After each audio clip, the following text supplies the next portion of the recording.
Baik ya, para ikhwan yang dirahmati oleh Allah Subhanahu wa taala, bahwasanya ada khilaf para ulama terkait surat Al-Fatihah, basmalah, apakah dia termasuk daripada surat Al-Fatihah ataukah tidak.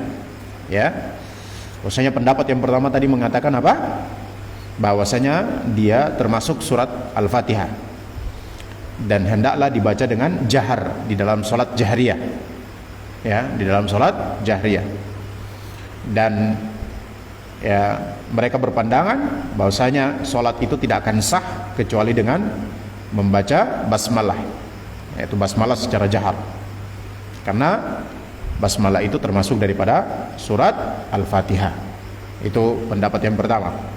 Kemudian pendapat yang kedua mengatakan bahwasanya basmalah itu tidak termasuk daripada surat Al-Fatihah, akan tetapi dia satu ayat yang berdiri sendiri daripada Al-Quran. Dan pendapat ini dikuatkan oleh Syekh Muhammad bin Shalih Al-Utsaimin. Ya, adapun dalilnya ada nas daripada hadis dan siyaqus surah. Siyaqus surah itu persesuaian atau urutan daripada surat Al-Fatihah ini. Ya, adapun nas yang kita bacakan tadi daripada hadis Abu Hurairah radhiyallahu anhu, bahwasanya Nabi sallallahu alaihi wasallam beliau bersabda, beliau bersabda, yaitu Nabi meriwayatkan bahwasanya Allah tabaraka wa taala berfirman, aku membagi salat antara hambaku. As-salat di sini apa? Salat di sini adalah surat Al-Fatihah. Jadi di antara nama daripada surat Al-Fatihah adalah as-salah. Ya. Maka Allah tabaraka wa taala berfirman, aku membagi salat antara diriku dan hambaku itu dua bagian. Apabila hambaku mengatakan alhamdulillahirabbil alamin, maka Allah berfirman, hambaku memujiku. Dan apabila ya hambaku mengatakan ar-Rahman ar-Rahim, maka Allah berfirman, athna alayya abdi, hambaku telah menyanjungku. Dan apabila hambaku mengatakan maliki yaumiddin, maka Allah tabaraka wa taala berfirman, majjadani abdi, ya, hambaku telah menyanjung, ya, memuji, menyanjung, ya, diriku. Fa idza qala iyyaka na'budu wa iyyaka nasta'in, apabila hambaku mengatakan iyyaka na'budu wa iyyaka nasta'in, hanya kepadamu kami beribadah dan hanya kepadamu kami memohon pertolongan, maka Allah Ta'ala berfirman, hadza baini wa baina 'abdi nisfain. Pada ayat ini atau pada kalimat ini, ya, terdapat bagianku, ini terbagi antara aku dan hambaku, ya, yaitu menjadi dua bagian. Maka bagian Allah yaitu apa? Iyyaka na'budu, hanya padamu kami beribadah, dan iyyaka nasta'in, itu kami memohon pertolongan, ini hak hamba. Dan ayat ini, ya, sekaligus menunjukkan pembagian antara, ya, hak Allah, antara hamba dan bagian daripada surat Al-Fatihah ini, yaitu bagian yang merupakan hak Allah dan bagian yang merupakan hak hambanya. Wallahu a'lam bissawab. Dan apabila dia mengatakan, hambaku mengatakan ihdinas siratal mustaqim, maka Allah berfirman, hadza li'abdi, ini untuk hambaku. Wali abdi masalah, dan untuk hambaku apa yang telah dia minta, Baik, para ikhwan yang dirahmati Allah Subhanahu wa taala, ini sebagaimana yang terdapat dalam nas terkait dengan basmalah, bahwasanya basmalah itu, ya, dia tidak termasuk daripada surat Al-Fatihah. Sudah datang dalam hadis yang sahih daripada Anas bin Malik yang kita bacakan tadi. Anas bin Malik radhiyallahu taala anhu mengatakan, shallaitu khalfan nabi, aku telah salat di belakang Nabi Muhammad sallallahu alaihi wasallam. Begitu juga aku salat di belakang Abu Bakar wa Abi Bakar wa Umar wa Uthman. Ya, aku salat di belakang Abu Bakar, Umar dan Uthman. Ya. Fakanu yastaftihuna bilhamdu, ya. Bi alhamdulillahi rabbil alamin. Bahwasanya apa? Ya, maka Rasul, Abu Bakar, Umar, ya, Uthman, mereka dahulu selalu membuka salat, yaitu mereka membuka salat mereka dengan apa? bacaan alhamdulillahi rabbil alamin. La yadhkuruna bismillahirrahmanirrahim. Mereka tidak menyebutkan di sini berarti dibaca keras. Mereka tidak menyebutkan berarti dibaca keras. Mereka tidak membaca bismillahirrahman fi awwali qiraah, pada awal qiraah, yaitu pada awal bacaan daripada surat Al-Fatihah. Ya, daripada awal surat Al-Fatihah. Wala fi akhiriha, begitu juga di akhir daripada surat Al-Fatihah atau di akhir daripada qiraah, mereka juga tidak membaca bismillahirrahmanirrahim. Maka wal muradu la, ya, dan yang dimaksud di sini adalah mereka tidak mengeraskan. Mereka tidak mengeraskan apa? Basmalah. Ya. Dan ini kemudian sebagai apa? Tamyiz, untuk membedakan antara bainaha wa bainal Fatihah, untuk membedakan antara basmalah dengan Al-Fatihah fil jahr, dalam salat jahriyah. Ya, wallahu alam bisawab. Dan ketiadaan Al-Fatihah, maksudnya ketiadaan basmalah, yaitu tidak dibaca dengan keras di sini, ya dulu ala annaha laisat minha. Ini menunjukkan bahwasanya basmalah itu tidak termasuk daripada surat Al-Fatihah. Wallahu alam bisawab. Wallahu alam bisawab. Jadi kita lihat ini hadis sahih, ya, hadis daripada Abu Hurairah, yaitu hadis qudsi, ya, bahwasanya Allah berfirman tadi bahwasanya aku membagi salat antara aku dan hambaku itu dua bagian. Allah memulai dengan apa? Apabila hambaku mengatakan alhamdulillahi rabbil alamin. As-salat berarti di sini surat Al-Fatihah. Wallahu alam bisawab. Allah namakan Al-Fatihah dengan as-salah karena dia merupakan rukun daripada apa? Menunjukkan dia rukun daripada, ya, sahnya salat. Wallahu alam bisawab. Kemudian, ya, dan dia wajib dibaca dalam, ya, salat. Kemudian hadis daripada Anas bin Malik bahwasanya Rasulullah sallallahu alaihi wasallam beliau salat, Abu Bakar beliau salat di belakang Rasul, beliau salat di belakang Abu Bakar, Umar, Uthman. Maka, ya, Rasul dan tiga sahabat yang mulia ini, mereka selalu membuka salat mereka dengan alhamdulillahirabbil alamin. Mereka tidak membaca bismillahirrahmanirrahim. Wallahu alam bisawab. Maksudnya mereka tidak membaca dengan jahar. Ingat, basmalah tetap dibaca tapi tidak dibaca dengan jahar. Kata Syekh Utsaimin, ini menunjukkan bahwasanya basmalah itu dia tidak termasuk daripada surat Al-Fatihah. Dan ada pembahasan yang sangat bagus daripada Syekhul Islam Ibn Taimiyah rahimahullah ta'ala di dalam Al-Fatawa, dalam kitab beliau yaitu Al-Fatawa. Ini bisa kita rujuk, wallahu a'lam bishawab, ke situ. Baik para ikhwan yang dirahmati Allah Subhanahu wa taala, maka, ya, tidak dibaca dengan keras. Ya, Rasul tidak membacanya dengan keras, basmalah dengan keras. Ini untuk membedakan antara basmalah dengan surat Al-Fatihah, ya, dan sekaligus menunjukkan bahwasanya basmalah itu tidak termasuk daripada surat Al-Fatihah. Wallahu a'lam bishawab. Kemudian itu tadi dari sisi nas, ya, sisi nas, yaitu dalil yang menunjukkan bahwasanya basmalah itu dia tidak termasuk daripada surat Al-Fatihah. Daripada sisi siyak, amma min jihatis siyak, yaitu daripada sisi urutan, ya, ataupun persesuaian ayat, persesuaian daripada ayat, ya, min haitsul ma'na, daripada sisi makna. Fal Fatihatu sab'u ayat bil ittifaq. Bahwasanya apa? Al-Fatihah itu dia, ya, jumlah total ayatnya itu ada 7. Dan ini kesepakatan para ulama. Ada 7. Ada 7. Ya.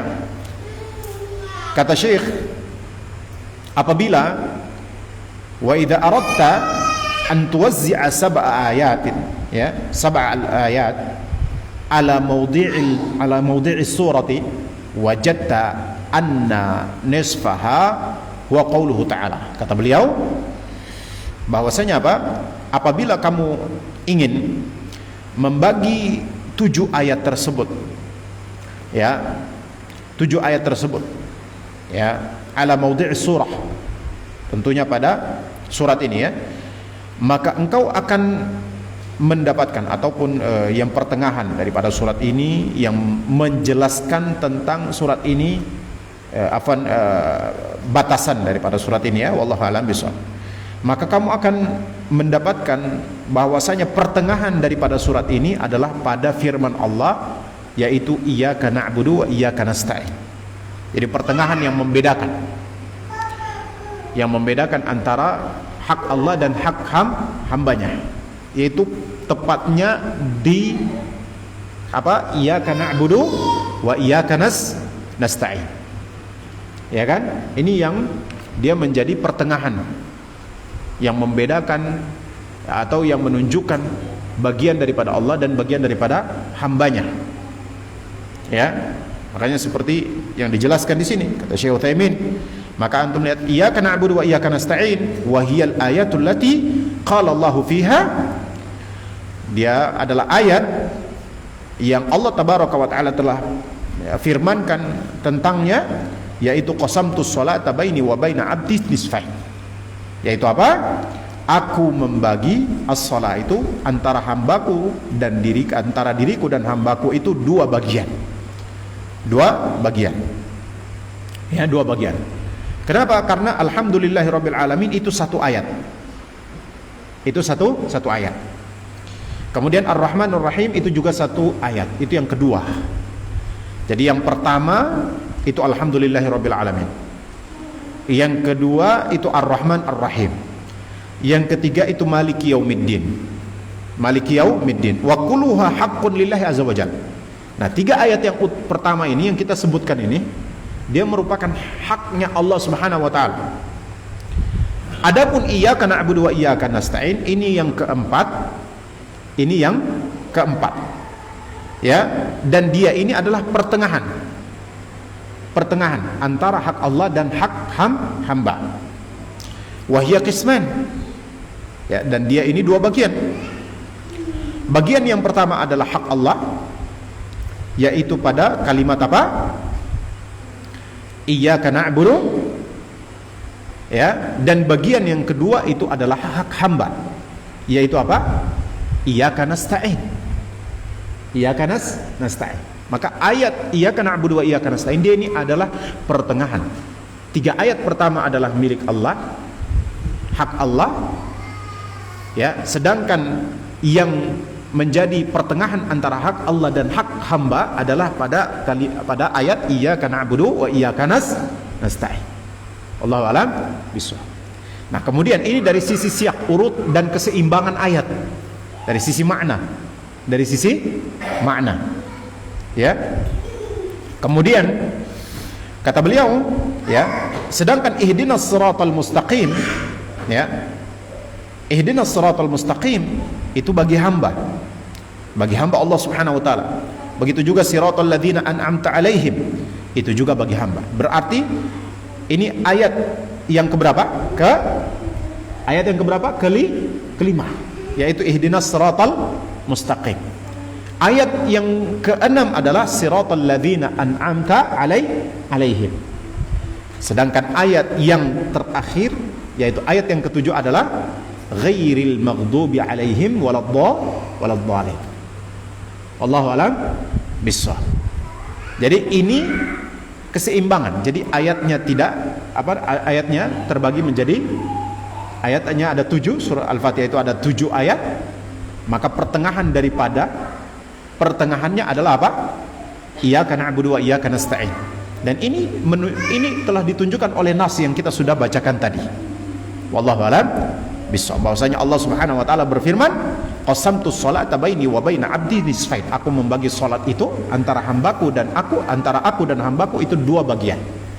Dan pembagiannya itu, ya, 3 ayat yang pertama mulai dari Alhamdulillah sebagai ayat yang pertama daripada surat Al-Fatihah, Ar-Rahman Ar-Rahim sebagai ayat yang kedua, Maliki Yaumiddin sebagai ayat yang ketiga. Adapun iyyaka na'budu wa iyyaka nasta'in, dia adalah pertengahan yang membagi, yang menjelaskan antara hak Allah dan hak hamba. Wallahu a'lam bishawab. Jadi ayatnya seimbang. Dan 3 ayat yang terakhir yaitu apa? Yaitu ihdinas siratal mustaqim dan siratal ladzina an'amta 'alaihim serta ghairil maghdubi 'alaihim. Ini merupakan hak hamba. Wallahu a'lam bishawab. Berarti di sini ikhwah, kalau ada yang bertanya, bolehkah kita berhenti pada siratal ladzina an'amta 'alaihim? Kan kadang seperti itu. Boleh apa enggak? Boleh. Kalau para ulama yang berpendapat bahwasanya bismillah itu termasuk daripada apa? Surat bismillah itu termasuk daripada surat Al-Fatihah, maka kemudian mereka menggabungkan ayat ihdinas siratal coba ambil Al-Qur'an ke sini. Mereka menggabungkan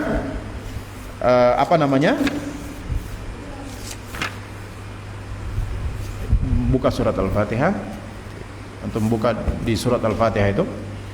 Jadi mereka, kalau para ulama yang mereka berpendapat bahwasanya Bismillahirrahmanirrahim itu merupakan ayat yang pertama, maka mereka menggabungkan, yaitu apa? Mereka menggabungkan siratal ladzina an'amta 'alaihim ghairil maghdubi 'alaihim itu sebagai satu ayat yang terakhir. Ya. Tapi kalau para ulama yang mengatakan bahwasanya bismillah itu tidak termasuk daripada surat Al-Fatihah, maka siratal ladzina an'amta 'alaihim itu 1 ayat dan ghairil maghdubi 'alaihim itu ayat tersendiri. Wallahu a'lam bishawab. Ya. Maka di sini bolehkah kita membaca, kan ada pendapat para ulama yang mengatakan siratal ladzina an'amta 'alaihim itu tidak boleh waqaf. Tidak boleh apa? Waqaf, baca dengan waqaf di situ. Kan ada yang baca dengan waqaf di situ ya. Nah, itu pendapat para ulama yang memasukkan basmalah daripada surat ya, para ulama yang memasukkan basmalah daripada surat Al-Fatihah, maka mereka beranggapan waqaf pada siratal ladzina an'amta 'alaihim ini tidak boleh. Ya kan, ada orang waqaf menahan napas baru melanjutkan kan? Wallahu a'lam bishawab. Ya, wallahu a'lam bishawab. Ya, menghentikan yaitu siratal ladzina an'amta 'alaihim ini kalau pendapat para ulama yang memasukkan basmalah daripada surat Al-Fatihah, maka tidak boleh waqaf, tidak boleh berhenti di situ, harus dilanjutkan. Tidak boleh berhenti di situ. Siratal ladzina an'amta 'alaihim ghairil maghdubi 'alaihim waladdallin. Itu harus langsung dilanjutkan. Ya, itu harus langsung dilanjutkan. Tapi kalau para ulama yang berpendapat bahwasanya basmalah tidak termasuk daripada surat Al-Fatihah, maka boleh berhenti di situ. Boleh apa? Berhenti atau waqaf, berhenti ketika membaca Al-Fatihah di situ. Wallahu a'lam bishawab. Jadi ikhwani rahimani wa rahimakumullah jami'an, pendapat yang dipilih oleh Syekh Muhammad bin Shalih Al-Utsaimin, dan ini tentunya pendapat yang hak, yang kuat tentunya, bahwasanya basmalah itu tidak termasuk daripada surat Al-Fatihah. Wallahu a'lam bishawab. Ya. Maka di sini ikhwani rahimani wa rahimakumullah, kata Syekh Muhammad bin Shalih Al-Utsaimin, fatakunu 3 ayatin lillah. Thalathu ayatin lillah. Maka di sini menunjukkan bahwasanya 3 ayat ya itu dia untuk Allah Azza wa Jalla, dan 3 ayat yaitu 3 ayat yang pertama yaitu alhamdulillahirabbil alamin arrahmanir rahim dan maliki yaumiddin. Maka 3 ayat yang pertama ini dia untuk Allah, dan 3 ayat yang kedua yang ya wa 3 ayatin lil abdi, dan 3 ayat untuk hambanya, yaitu 3 ayat yang terakhir. Dan 1 ayat itu terbagi antara hak Allah dan hak hamba, yaitu pada apa? Iyyaka na'budu wa iyyaka nasta'in. Maka ini pas, dia seimbang dari sisi siyaqus surah, daripada sisi urutan ya, ataupun daripada sisi sisi urutan ataupun persesuaian makna daripada surat Al-Fatihah tersebut, atau daripada ayat-ayat daripada surat Al-Fatihah tersebut. Wallahu alam bissawab. Ini kembali lagi dari nas ada daripada sisi siyaqus surah atau ya makna. Wallahu alam bissawab. Wallahu alam bissawab.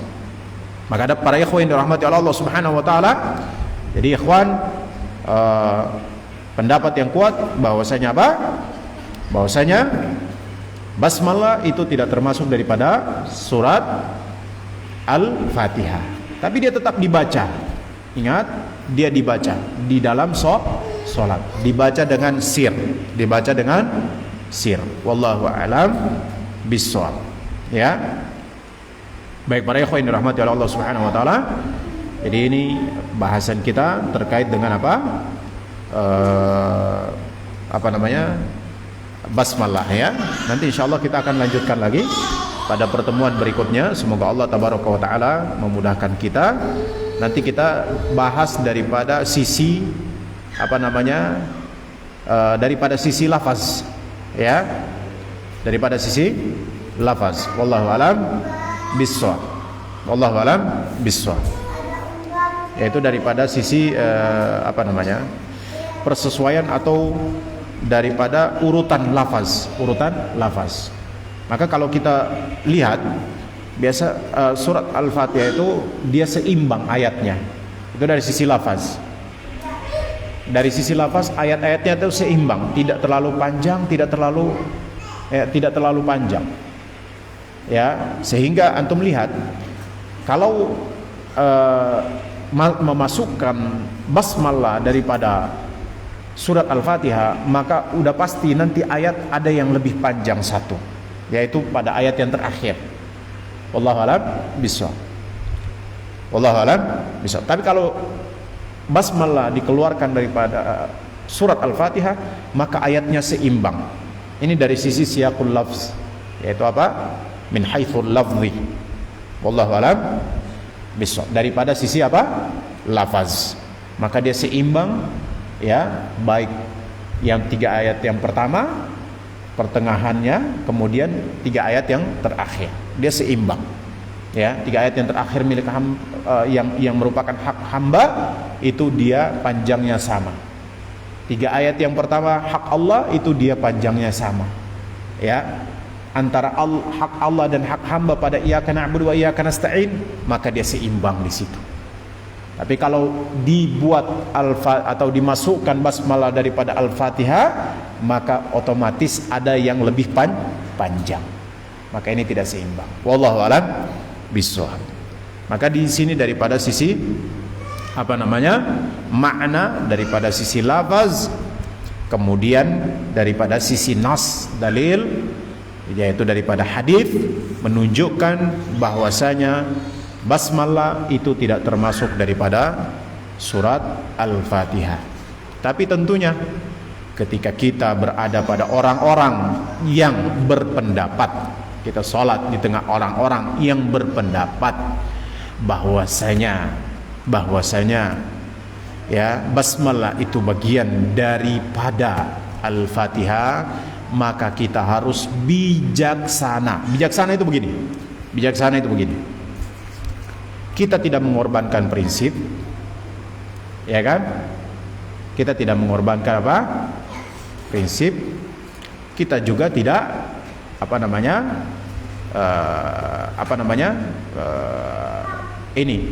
menganggap, artinya begini. Bijaksana itu begini. Kita melihat daripada situasi dan kondisi, ya kan? Kalaulah dengan kita membaca basmalah dengan disirkan, lalu hal itu akan menjadi fitnah. Menjadi fitnah, atau menimbulkan madarat yang lebih besar, maka hendaklah dibaca dengan jahriyah, dengan dikeraskan ya. Hal ini sebagaimana kaidah darul mafasid muqaddam ala jalbil masalih. Menolak madarat itu lebih didahulukan daripada mendatangkan maslahat. Wallahu a'lam bissawab. Karena ini juga masalah khilafiyah, Wallahu a'lam bishawab. Kemudian yang kedua, kalaulah di situ kita tidak menjaharkan basmalah, tidak menimbulkan fitnah, tidak menimbulkan madarat, maka tidaklah masalah kita ya tidak menjaharkan basmalah. Wallahu a'lam bishawab. Kita baca dengan sir. Wallahu a'lam bishawab. Kemudian kalau seandainya ikhwah ya, ada orang berpendapat antum di belakang, atau misal antum menjadi imam ya, dan di belakang antum ada orang yang berpendapat basmalah itu bagian daripada ya, basmalah itu bagian daripada surat Al-Fatihah, lalu mereka menganggap bahwasanya ya siratal ladzina an'amta alaihim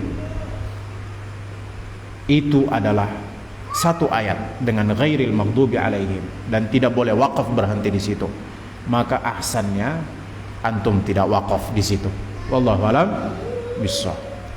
Ya, jika antum wakaf itu kemudian menimbulkan fitnah atau menimbulkan madarat bagi diri antum ataupun orang-orang yang bersama antum. Tapi kalau tidak, maka la ba'sa, wakaf di situ tidak masalah. Wallahu a'lam bishawab. Kita dalam mengamalkan sunnah tentunya kita harus tetap bijaksana dalam melihat perkara-perkara yang terjadi khilaf di kalangan para ulama. Wallahu a'lam bishawab. Ya, wallahu a'lam bishawab. Maka pentingnya dengan kita menyikapi sesuatu dengan ilmu, karena ilmu itu akan menjadikan kita lebih bijaksana ya dalam menerapkan apa yang kita yakini atau yang menjadi prinsip dalam ya pengamalan kita ataupun keyakinan kita. Wallahu a'lam bishawab. Ilmu itu akan menjadikan seorang itu bijaksana. Sama seperti yang ana katakan kepada antum terkait dengan masalah udzur bil jahal. Al-udhru bil jahal, yaitu berkaitan dengan masalah udzur bil jahal. Apakah ada udzur bil jahal dalam masalah akidah ataukah tidak? Maka kita katakan ini khilaf, sebagaimana khilaf dalam masalah fiqhiyah. Wallahu a'lam bishawab. Pendapat yang kuat, udzur bil jahal dalam masalah akidah itu ada, dan udzur bil jahal dalam masalah syirik besar itu ada. Wallahu a'lam bishawab. Dan ini bisa kita buktikan daripada perkataan para ulama. Ya, wallahu a'lam bishawab. Ya, ada juga dari para ulama-ulama terdahulu, salah satunya Al-Imam Syafi'i rahimahullahu taala dalam kitab Wallahu a'lam bishawab. Maka kita harus bijak. Kita tidak mengatakan orang yang menafikan udzur bil jahal itu sebagai khawarij. Ya, bagi yang berpendapat bahwasanya udzur bil jahal itu tidak ada dalam masalah syirik besar, juga tidak bisa mengatakan orang yang mengatakan adanya udzur bil jahal dalam masalah syirik besar itu juga bukan murji'ah. Ya, kita harus bijak. Kita tidak boleh memvonis orang yang berpendapat ya bahwasanya tidak adanya udzur bil jahal dalam masalah syirik besar itu sebagai khawarij. Kita juga bagi orang yang dia ya mengatakan tidak adanya udzur bil jahal dalam masalah syirik besar juga, dia tidak boleh mengatakan kepada orang yang berpendapat bahwasanya adanya udzur bil jahal dalam masalah syirik besar itu juga sebagai murji'ah. Tidak boleh. Wallahu a'lam bishawab. Wallahu a'lam bishawab. Karena ini sebagaimana yang dikatakan oleh Syekh Muhammad ibn Shalih Al-Utsaimin adalah permasalahan khilaf sebagaimana khilaf dalam masalah-masalah fiqhiyah. Wallahu a'lam bishawab terkait dengan masalah udzur bil jahal ini. Wallahu a'lam bishawab. Ini kita harus bijak. Dengan ilmu kita akan bijak dalam menyikapi segala sesuatu. Wallahu a'lam bishawab. Semoga Allah tabaraka wa taala ya memberikan taufik dan hidayah kepada kita selalu, dan semoga kita selalu diistiqomahkan dalam menuntut ilmu. Kita tutup kajian ini dengan doa kafaratul majlis. Subhanakallahumma wa bihamdika asyhadu an la ilaha illa anta astaghfiruka wa atubu ilaik. Assalamualaikum warahmatullahi wabarakatuh.